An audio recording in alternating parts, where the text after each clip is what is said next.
विनायक चतुर्थी की पौराणिक कथा। श्री गणेश चतुर्थी व्रत की पौराणिक कथा के अनुसार एक बार भगवान शिव तथा माता पार्वती नर्मदा नदी के किनारे बैठे थे। वहां माता पार्वती ने भगवान शिव से समय व्यतीत करने के लिए चौपड़ खेलने को कहा। शिव चौपड़ खेलने के लिए तैयार हो गए, परंतु इस खेल में हार जीत का फैसला कौन करेगा, यह प्रश्न उनके समक्ष उठा तो भगवान शिव ने कुछ तिनके एकत्रित कर उसका एक पुतला बनाकर उसकी प्राण प्रतिष्ठा कर दी और पुतले से कहा, बेटा, हम चौपड़ खेलना चाहता हूँ, परंतु हमारी हार जीत का फैसला करने वाला कोई नहीं है, इसलिए तुम बताना कि हम दोनों में से कौन हारा और कौन जीता। उसके बाद भगवान शिव और माता पार्वती का चौपड़ खेलना शुरू हो गया। यह खेल 3 बार खेला गया और संयोग से तीनों बार माता पार्वती ही जीत गईं। खेल समाप्त होने के बाद बालक से हार जीत का फैसला करने के लिए कहा गया तो उस बालक ने महादेव को विजयी बताया। यह सुनकर माता पार्वती क्रोधित हो गई और क्रोध में उन्होंने बालक को लंगड़ा होने, कीचड़ में पड़े रहने का श्राप दे दिया। बालक ने माता पार्वती से माफ़ी मांगी और कहा कि यह मुझसे अज्ञानतावश ऐसा हुआ है, मैंने किसी द्वेष भाव में ऐसा नहीं किया है। बालक द्वारा क्षमा मांगने पर माता ने कहा, यहाँ गणेश पूजन के लिए नाग कन्याएं आएंगी, उनके कहे अनुसार तुम गणेश व्रत करो, ऐसा करने से तुम मुझे प्राप्त करोगे। यह कहकर माता पार्वती शिव के साथ कैलाश पर्वत पर चली गईं। 1 वर्ष के बाद उस स्थान पर नाग कन्याएं आईं। तब नाग कन्याओं से श्री गणेश के व्रत की विधि मालूम करने पर उस बालक ने 21 दिन लगातार गणेश जी का व्रत किया। उसकी श्रद्धा से गणेश जी प्रसन्न हुए। उन्होंने बालक को मनोवांछित फल मांगने के लिए कहा। उस पर उस बालक ने कहा, हे विनायक, मुझ में इतनी शक्ति दीजिए कि मैं अपने पैरों से चलकर अपने माता पिता के साथ कैलाश पर्वत पर पहुंच सकूं और वे यह देख प्रसन्न हों। तब बालक को वरदान देकर श्री गणेश अंतर ध्यान हो गए।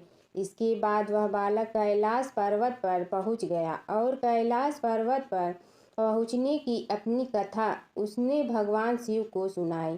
चौपड़ वाले दिन से माता पार्वती शिव जी से विमुख हो गई थी, अतः देवी के रुष्ट होने पर भगवान शिव ने भी बालक के बताए अनुसार 21 दिनों तक श्री गणेश का व्रत किया।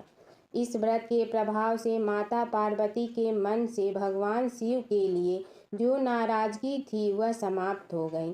तब यह व्रत विधि भगवान शंकर ने माता पार्वती को बताई। यह सुनकर माता पार्वती के मन में भी अपने पुत्र कार्तिकेय से मिलने की इच्छा जागृत हुई। तब माता पार्वती ने भी 21 दिन तक श्री गणेश का व्रत किया तथा दूर्वा फूल और लड्डुओं से गणेश जी का पूजन अर्चन किया। व्रत के 21वें दिन कार्तिकेय स्वयं माता पार्वती जी से आ मिले। उस दिन से श्री गणेश चतुर्थी का यह व्रत समस्त मनोकामनाओं की पूर्ति करने वाला व्रत माना जाता है। इस व्रत को करने से मनुष्य के सारे कष्ट दूर होकर मनुष्य को समस्त दुख सुख सुविधाएं प्राप्त होती हैं। पौराणिक कथा के अनुसार एक बार माता पार्वती ने अपने शरीर पर लगी हल्दी उतार कर एक बालक का पुतला बनाया और दिव्य शक्तियों से उसमें प्राण डाल दिए। माता पार्वती ने उस बालक का नाम विनायक रखा। इसके बाद माता पार्वती जब स्नान के लिए जाने लगी तो उन्होंने विनायक से कहा कि तुम द्वार पर बैठो और किसी को अंदर मत आने देना। भगवान गणेश ने माता की आज्ञा का पालन करते हुए किसी को अंदर नहीं जाने दिया। भगवान शिव को भी गणेश जी ने माँ पार्वती के कहने पर बाहर ही रोक दिया, जिससे भगवान शिव क्रोधित हो गए। भोलेनाथ को यह नहीं पता था कि गणेश जी कौन हैं और उन्होंने अपने त्रिशूल से उनका सिर धड़ से अलग कर दिया।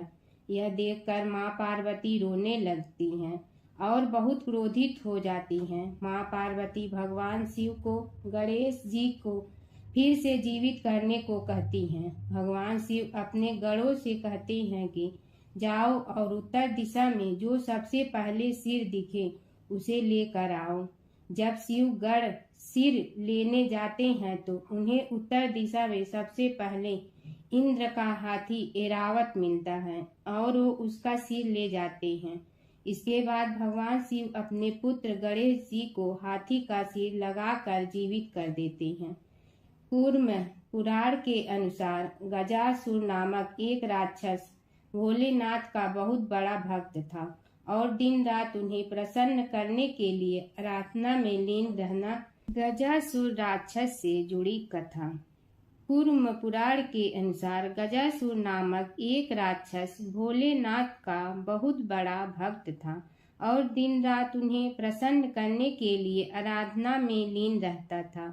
उसका जन्म गज और असुर के सहयोग से हुआ था और मुख भी गज के समान था। उसकी भक्ति को देख भगवान शिव प्रसन्न हो गए और उससे वरदान मांगने को कहा। गजासुर राक्षस ने वरदान में प्रभु को उसके पेट में ही निवास करने को कहा। इस वरदान को पूरा करने के लिए शिव जी गजासुर के पेट में समा गए। जब भोलेनाथ को माँ पार्वती खोजने लगी तो वो कहीं नहीं मिले। उन्होंने विष्णु जी को भोलेनाथ का पता लगाने को कहा और भगवान विष्णु ने अपनी लीला दिखाई और भगवान विष्णु ब्रह्मा जी और नंदी गजासुर के महल में नाचने के लिए गए। नंदी का अद्भुत नृत्य देखकर गजासुर बहुत प्रसन्न हो गया और नंदी को वरदान मांगने को कहा। फिर नंदी महाराज ने अपनी चतुराई से भोलेनाथ को मांग लिया।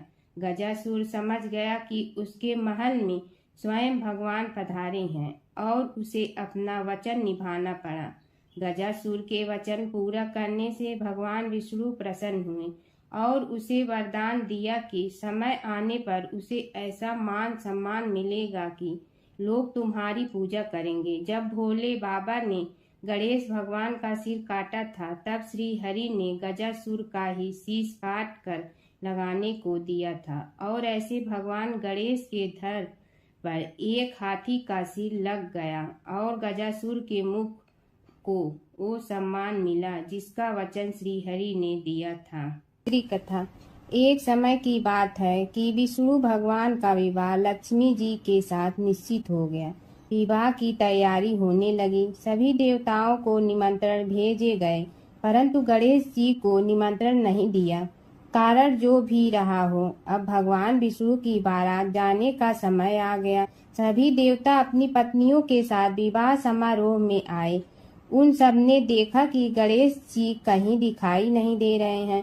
तब वे आपस में चर्चा करने लगे कि क्या गणेश जी को कोई न्योता नहीं दिया है या स्वयं गणेश जी ही नहीं आए हैं। सभी को इस बात पर आश्चर्य होने लगा। तभी सब ने विचार किया कि विष्णु भगवान से ही इसका कारण पूछा जाए।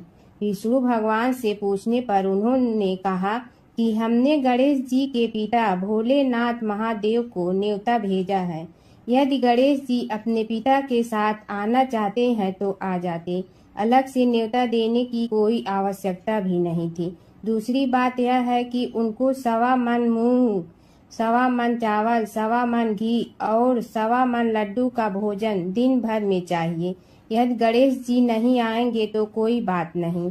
दूसरे के घर जाकर इतना सारा खाना पीना अच्छा भी नहीं लगता। इतनी वार्ता कर ही रहे थे कि किसी एक ने सुझाव दिया, यदि गणेश जी आ भी जाए तो उनके द्वारपाल बनाकर बैठा देंगे कि आप घर की याद रखना। आप तो चूहे पर बैठकर धीरे धीरे चलोगे तो बारात से बहुत पीछे रह जाओगे। यह सुझाव भी सबको पसंद आ गया तो विष्णु भगवान ने भी अपनी सहमति दे दी। होना क्या था कि इतने में गणेश जी वहां आ पहुंचे और उन्हें समझा बुझा कर घर की रखवाली करने बैठा दिया गया। बारात चल रही थी तब नारद जी ने देखा कि गणेश जी तो दरवाजे पर ही बैठे हुए हैं। तो वे गणेश जी के पास गए और रुकने का कारण पूछा। गणेश जी कहने लगे कि विष्णु भगवान ने मेरा बहुत अपमान किया है। नारद जी ने कहने लगे कि अपनी मूसक देना को आगे भेज दे तो वह रास्ता खोद देगी, जिससे उनके वाहन धरती में धंस जाएंगे। तब आपको सम्मान पूर्वक बुलाना पड़ेगा। अब तो गणेश जी ने अपनी मूसक सेना जल्दी से आगे भेज दी और सेना ने जमीन पोली कर दी। जब बारात वहां से निकली तो रथों के पहिए धरती में धंस गए। लाख कोशिश करे परंतु पहिए नहीं निकले। सभी ने अपने अपने उपाय किए परंतु पहिए तो नहीं निकले, बल्कि जगह जगह से टूट गए। किसी की समझ में नहीं आ रहा था कि अब क्या किया जाए। तब तो नारद जी ने कहा, आप लोगों ने गणेश जी का अपमान करके अच्छा नहीं किया। यदि उन्हें मना कर लाया जाए तो आपका कार्य सिद्ध हो सकता है और यह संकट टल सकता है। शंकर भगवान ने अपने दूत नंदी को भेजा और वे गणेश जी को लेकर आए। गणेश जी का आदर सम्मान के साथ पूजन किया। तब कहीं रथ के पहिए निकले। अब रथ के पहिए निकल के परंतु टूट फूट गए तो उन्हें सुधारे गए। पास के खेत में खाती काम कर रहा था, उसे बुलाया गया। खाती अपना कार्य करने के पहले श्री गणेशाय नमः कहकर गणेश जी की वंदना मन ही मन करने लगा। देखते ही देखते खाती ने सभी पहियों को ठीक कर दिया। तब खाती कहने लगा कि हे देवताओं, आपने सर्वप्रथम गणेश जी को नहीं मनाया होगा और न ही उनकी पूजन की होगी, इसीलिए तो आपके साथ यह संकट आया है। हम तो मूर्ख अज्ञानी हैं, फिर भी पहले गणेश जी को पूजते हैं, उनका ध्यान करते हैं। आप लोग तो देवतागण हैं, फिर भी आप गणेश जी को कैसे भूल गए। अब आप लोग भगवान श्री गणेश जी की जय बोल कर जाएं तो आपके सब काम बन जाएंगे और संकट कट जाएंगे। ऐसा कहते हुए बारात वहां से चल दी और विष्णु भगवान को लक्ष्मी जी के साथ विवाह संपन्न करा के सभी सकुशल घर लौट आए। हे गणेश जी महाराज, आपने विष्णु को जैसे कारज सारियो ऐसे कारज सबको सिद्ध कर जो। बोलो गजानन भगवान की जय। एक समय की बात है, एक भाई बहन रहते थे। बहन का नियम था कि वह अपने भाई का चेहरा देखते ही खाना खाती थी। हर रोज वह सुबह उठती थी और जल्दी जल्दी सारा काम करके अपने भाई का मुंह देखने के लिए उसके घर जाती थी। एक दिन रास्ते में एक पीपल के नीचे गणेश जी की मूर्ति रखी थी। उसने भगवान के सामने हाथ जोड़कर कहा कि मेरे जैसा अमर सुहाग और मेरे जैसा अमर पीहर सबको दीजिए। यह कहकर वह आगे बढ़ जाती है। जंगल के झाड़ियों के कांटे उसके पैरों में चुभा करते थे। एक दिन भाई के घर पहुंची और भाई का मुंह देखकर बैठ गई तो भाभी ने पूछा, पैरों में क्या हो गया है। यह सुनकर उसने भाभी को जवाब दिया कि रास्ते में जंगल के झाड़ियों के गिरे हुए कांटे पांव में चुभ गए हैं। जब वह वापस अपने घर आ जाए तब भाभी ने अपने पति से कहा कि रास्ते को साफ करवा दो, आपकी बहन के पांव में बहुत सारे कांटा चुभ गए हैं। भाई ने तब कुल्हाड़ी लेकर सारी झाड़ियों को काटकर रास्ता साफ कर दिया, जिससे गणेश जी का स्थान भी वहां से हट गया। यह देखकर भगवान गुस्सा हो गए और उसके भाई के प्राण हर लिए। लोग अंतिम संस्कार के लिए जब भाई को ले जा रहे थे तब उसकी भाभी रोते हुए लोगों से कही, थोड़ी देर रुक जाओ, उसकी बहन आने वाली है। वह अपने भाई का मुंह देखे बिना नहीं रह सकती है, उसका यह नियम है। तब लोगों ने कहा, आज तो देख लेगी पर कल कैसे देखेगी। रोज दिन की तरह बहन अपने भाई का मुंह देखने के लिए जंगल में निकली। तब जंगल में उसने देखा कि सारा रास्ता साफ किया हुआ है। जब वह आगे बढ़ी तो उसने देखा कि सिद्धि विनायक को भी वहां से हटा दिया गया है। तब उसने जाने से पहले गणेश जी को एक अच्छे स्थान पर रखकर उन्हें स्थान दिया और हाथ जोड़कर बोली, भगवान, मेरे जैसा अमर सुहाग और मेरे जैसा अमर पीहर सबको देना। और फिर बोलकर आगे निकल गई। भगवान सोचने लगे, अगर इसकी नहीं सुनी तो हमें कौन मानेगा, हमें कौन पूजेगा। तब सिद्धि विनायक ने उसे आवाज दी, बेटी इस खेजड़ी की 7 पत्तियां लेकर जा और उसे कच्चे दूध में धोकर भाई के ऊपर छींटा मार देना, वह उठकर बैठ जाएगा। यह सुनकर जब पीछे मुड़ी तो वहां कोई नहीं था। फिर वह यह सोचने लगी कि ठीक है, जैसा सुना वैसा कर लेती हूँ। फिर वह 7 खेजड़ी की पत्तियां लेकर अपने भाई के घर पहुंची। उसने देखा वहां कई लोग बैठे हुए हैं। भाभी बैठी रो रही है और भाई की लाश रखी है। तब उसने पत्तियों को बताए हुए नियम के तहत भाई के ऊपर इस्तेमाल किया। तब भाई उठकर बैठ गया। भाई बोला बहन से, मुझे बहुत ही गहरी नींद आ गई थी। तब बहन बोली, यह नींद किसी दुश्मन को भी न आए, और उसने सारी बात अपने भाई को बता दी। जय गणेश जय गणेश जय गणेश देवा, जय गणेश जय गणेश देवा। माता जकी पार्वती पिता महादेवा, माता जकी पार्वती पिता महादेवा। एक दंत दयावंत चार भुजाधारी, एक दंत दयावंत चार भुजाधारी। मस्तक सिंदूर सोहे मूस की सवारी, मस्तक सिंदूर सोहे मूस की सवारी। जय गणेश जय गणेश जय गणेश देवा, जय गणेश जय गणेश जय गणेश देवा। माता जकी पार्वती पिता महादेवा, माता जकी पार्वती पिता महादेवा।